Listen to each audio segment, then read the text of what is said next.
obboleeyyan kiyya ka islaamaa maaltu nuuf hafe gaaf tokko waa'ee husnul khuluq haala gaariin maal jechuudha guutuu isii wajji laallaan isiniin jedha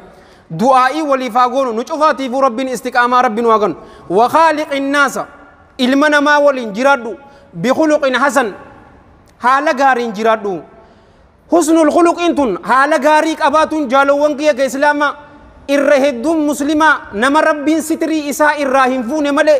tadhabneen isiniin ja'a jaalowwan kiyya hattaa wamaa ubarri'u nafsi lubbuu tiyya qulqulleessuufii miti namummaan nama dura dhaabbatee nama gorsulleen obboleeyyan kiyya amala gaarii san hin qabu ilma namaa waliin ka wal dorgomnu akkaan hoggumee qaje beekumsaa fi haala gaarii qabaatuuni haalli gaariin darajaan isii asii fi asii miti allaamatu ibnul qayyim rahmatullahi alayhi rahmatan wasi'a haala gaarii qabaatuun roga afur qabdii jee jaalowwan kiyya islaama bakka tana gurra qaamaa dura gurra qalbiitiin na dhaggeeffadha roga afur qabdii rogni dura as-sabr ta dura obsa qabaatu taan wal iffa haraamirraa tikfamu ta sadaffaa washajaa jeynata huudhaa jee ta afuraffaa wal adl haqa dalaguudha namni tokko amala gaarii ni qabaa yoo jenne jaalowwan kiyya islaama cal jettee mataa kee lafa qaqqabattee deemuun amala gaarii ni qabdaa sin gootu waa afuran tana roga afuran tana irratti dhaabbachuu qabdi obsi sadarkaan isaa asii fi asii dallansuu ta'e akka liqimsutu si godha nama tokko tumtee irraa baafachuu ka dandeessu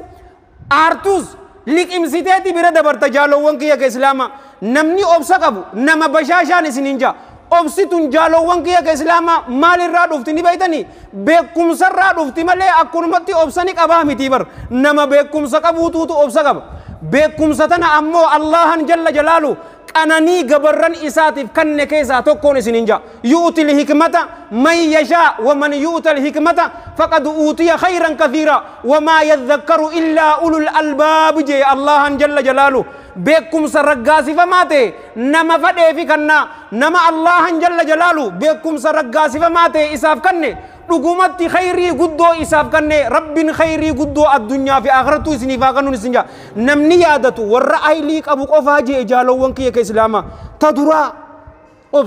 obsi kun roga sadii qaba inni nu of keessa ta duraa beekumsa lammada alhilm hilmii fi obsi garaagarummaan isaa maali allaamatu ibnu uthaymiin rahmatullaahi alayhi rahmatan wasi'a hilmi jechuun odoo nama takka miidhuu dandeessu mucaa anjamaa si godhe dha'uu ni dandeessan liqimsitee yoo irra dabarsite hilmi ja'ama taan ammoo wal ana nama hin jarjarren agarre obsi qofni jaalowwan kiyya roga sadii qaba roga sadeen kana roga sadii biraa balleessa faallaa isii tana naajaa wallaalummaa balleessa obsa dhabuutu balleessa jarjaruutu balleessa taan ta lammaffaa maal waliin jenne ta duraa akkanarraan irraanfanne roga afur qabdi afuran san keessaa obsaa waliin jenne gabaabduti ta lammadaa wal iffa jechuun haraamirraa tikfamuu jechuu jaalowwan kiyya islaama lubbuun haraamirraa tikfamtu lubbuu colleedha lubbuu sadarkaa qabdu san maalirraa hannarraa nama tikfame nama hattu amala gaarii hin qabu nama hamatu nama walitti hin diru hinkijimuun isiniin jaa jaalowwan kiyya islaama al-iffa waan haraam je'eerraa ja'ame cufarraahu lubbuu ta'e yoo tikfatte ati amala gaarii qabda ta sadaffaa maal waliin jenne ashajaa jeynata huudhaa jaalowwan kiyya islaama namni jeyni arjaadhaa yooniin isiniin jee akkam jettan jaalowwan kiyya islaama ni diddi lubbuun isaa tunis arjummatti isa ajajjii arjummaan arra dura maal waliin jenne bakka sadi qoodamti